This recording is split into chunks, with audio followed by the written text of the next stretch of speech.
bilang kita ini masih aja ribut soal lapangan, masih aja ribut soal layak tidak layak. Padahal kita punya 5 stadion yang sudah cukup untuk menggelar Piala Dunia. Kita lupa waktu Piala Dunia U20 dipercayakan kepada Indonesia, kita punya waktu hampir 3 tahun. Sintayong punya kesempatan sangat leluasa memanggil banyak pemain, mengetes banyak pemain, bikin uji coba, bikin TC, sehingga terbentuklah tim yang kuat. Tim U20 kita itu yang kemarin gagal main di Piala Dunia udah kuat. Timnya kuat. Kita sudah punya tim kuat, tapi kita tidak punya kesempatan main di Piala Dunia. Nah sekarang kita dapat Piala Dunia U17 dan kita pasti main. Tim kita nggak siap. Betul. Ya kita jujur aja lah, tim kita nggak siap. Atau minimal belum siap. Mengapa saya bilang begitu? Karena tim kita ini basicnya hanya tim yang warisan Piala AFF U16. Betul. Yang kebetulan gagal di kualifikasi Asia. Kita nggak lolos ke Piala Asia U16. Artinya level kita baru Asia Tenggara. Nah kita mau main di Piala Dunia. Pada saat bersamaan kita bilang ya udah rekrut aja lagi. Rekrut dari mana? Kompetisi nggak ada. Dulu saya punya Piala Menpora di bawah usia 16 tahun dulu. Tapi sejak COVID berhenti kegiatannya. PSSI punya Elite Pro Academy U16, U18. Mana kompetisinya? Nggak jalan. PSSI punya Piala Suratin U15, U17. Mana kompetisinya? Nggak jalan. Tidak ada kompetisi yang jalan. Yang ada hanyalah turnamen-turnamen kecil di berbagai daerah. Jadi dari mana kita akan mendapatkan tambahan pemain? Kita lupa bicara itu karena sibuk bicara soal rumput, bicara soal standar FIFA. Betul. Padahal kita jauh lebih penting memikirkan bagaimana nih nasib timnas kita. Apakah kita nanti tuan rumah Piala Dunia U17 hanya main 3 kali di fase grup terus pulang, terus selesai, kan sangat menyedihkan. Kita pengennya kan jangan kayak Qatar kemarin. Jadi tuan rumah 3 kali main gugur udah selesai jadi penonton. Kalau bisa kan nggak gitu. Minimal kita lolos lah dari fase grup, majulah ke babak gugur.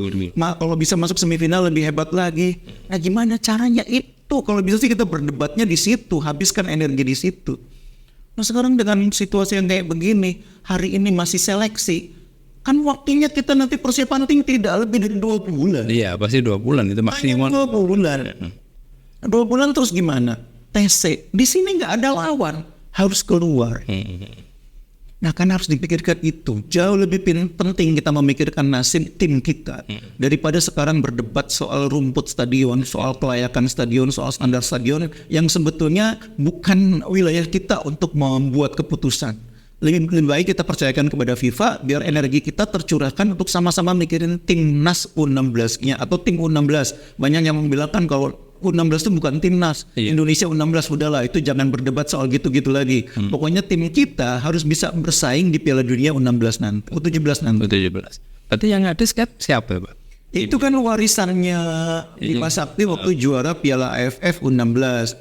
Ada Iqbal kaptennya ya, Iqbal Wijardi. Lalu ada Sultan Jati pemain belakangnya itu, lalu backnya ada Rizar Subagja, back kanannya, gelandangnya ada Kaviatur, ada Arkan strikernya, ya tuh generasi itu. Nah sekarang PSSI kan akhirnya membuka mata bahwa kalau kita hanya mengandalkan tim itu kan nggak lolos ke Asia. Nah sekarang PSSI membuka mata, memberi ruang bagi pemain di luar Indonesia yang keluarganya itu Indonesia. Buat saya ini juga nggak usah diperdebatkan, jangan ribut lagi. Orientasinya kenapa sih harus pemain naturalisasi, pemain ini? Saya bilang ini bukan naturalisasi. Ini anak Indonesia yang statusnya ada di luar negeri. Ini namanya diaspora dalam bahasa sosiologisnya. Mereka itu punya hak membela timnas Indonesia karena mereka orang Indonesia. Salah satu orang tuanya itu Indonesia.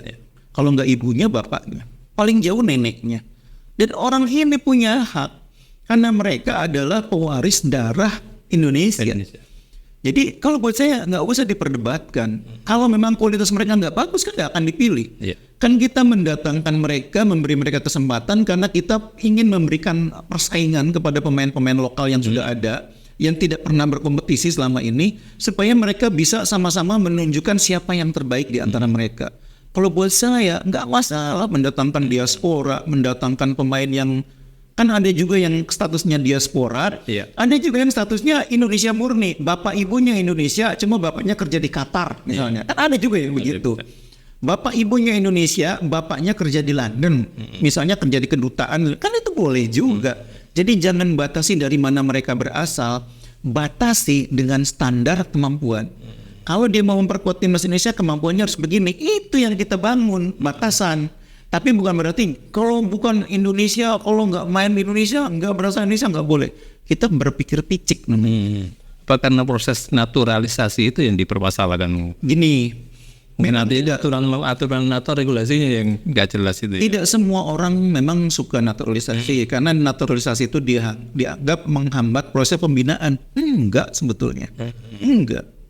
Kalau memang kualitas kita bagus, pemain naturalisasi nggak akan bisa bersaing dengan pemain kita yang bagus. Iya. Dan justru naturalisasi itu menurut saya membuka perspektif kita gitu loh, pemain-pemain kita, bahwa dunia ini luas. Kalau kamu nggak punya kemampuan level dunia, kamu nggak akan bisa bersaing di dunia ini. Betul. Manusia harusnya berpikir seperti itu. Dan kalau kita bicara dari sisi yang lain, yang namanya naturalisasi itu kan fenomena global. Kalau saya bilang naturalisasi itu anak kandung globalisasi. Ketika kita mulai meniadakan sekat-sekat, ketika Eropa meniadakan sekat-sekat dengan membentuk Uni Eropa, naturalisasi itu sebuah keniscayaan. Jangankan kita bicara timnas Indonesia, Jerman ada naturalisasi, Inggris ada naturalisasi, bahkan Polandia ada naturalisasi. Kalau Portugal dari dulu ya.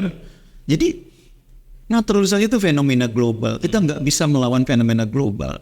Yang terbaik adalah kita memanfaatkan sebesar mungkin untuk kebaikan sepak bola Indonesia. Tapi itu sudah berjalan Pak ya untuk yang U17 ini. Sedang dipanggil. Dan menurut saya biarin aja. Kita lihat kemampuan mereka lebih baik atau enggak. Betul.